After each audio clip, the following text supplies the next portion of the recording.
Welcome back to day 4 of our 50-day Power BI journey. I am Bhavani and today we are diving into an essential technique for matrix reports. We will be exploring how to add calculated rows to matrix visuals. Let's understand the data model and the problem statement. I have a table with 3 columns: year, profit and loss, and value. So for profit and loss, we have 3 values, specifically gross sales, returns, and net sales.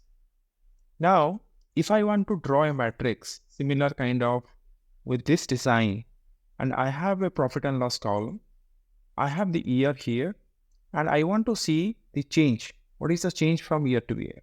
And I want to calculate the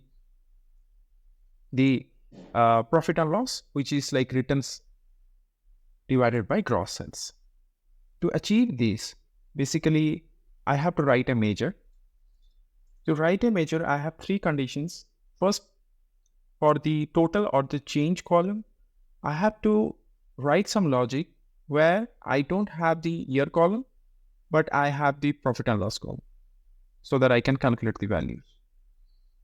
There is another scenario where I have both year column and profit and loss so that I can calculate these values. Now the third scenario, I have year column, means I have a year value, but I don't have a profit and loss because in this row, I don't have a profit and loss value like either of the gross sales, net sales, or returns. Let's understand the logic a little bit more. So when I'm going to render the matrix, I have 3 conditions to explore. The first condition, which I told you, that there is a profit and loss value and there is a year value. And there is a year value, but there is no profit and loss value. There is no year value, but there is a profit and loss value. All right, let's jump into the Power BI desktop and try to understand the report more thoroughly. And here I have the data model, year, profit and loss value. And if I go back to the report, the same report I have initially designed. And here I have added a couple of quick measures. So I'm just trying to see if there is a profit and loss value or there is a year value. So I have quickly created 3 and added to this matrix.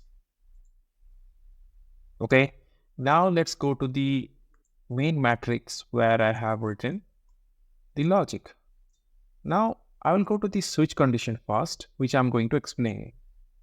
For the switch statement, I have added true, means it will go to all the conditions to check if it is true or not. Now the first condition I'm checking, if there is a profit and loss value and there is a year value, then calculate the sum. The second condition, if there is no year value and there is a profit and loss value, calculate the difference because we have 2 days, 2 year days, okay? And the third one, if there is a year value and there is no profit and loss value, then calculate the percentage. Okay, so this is the formula where I'm going to calculate the return divided by gross sales.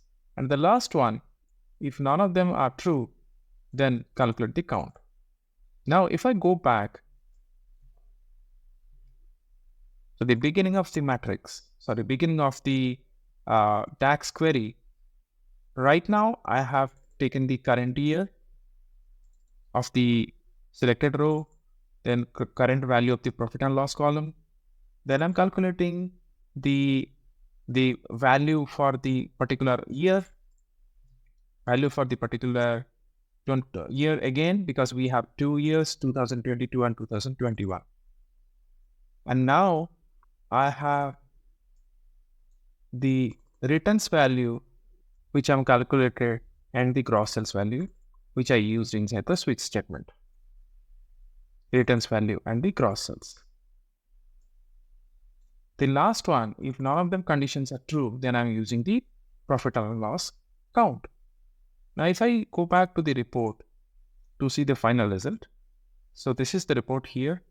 As I said, this is one of the condition, this is another condition, and this is third condition, and the last condition is the profit or loss count. If I show you the matrix rows, columns, and value. So this is the measure I have added here. This is the year column, and this is the profit and loss column.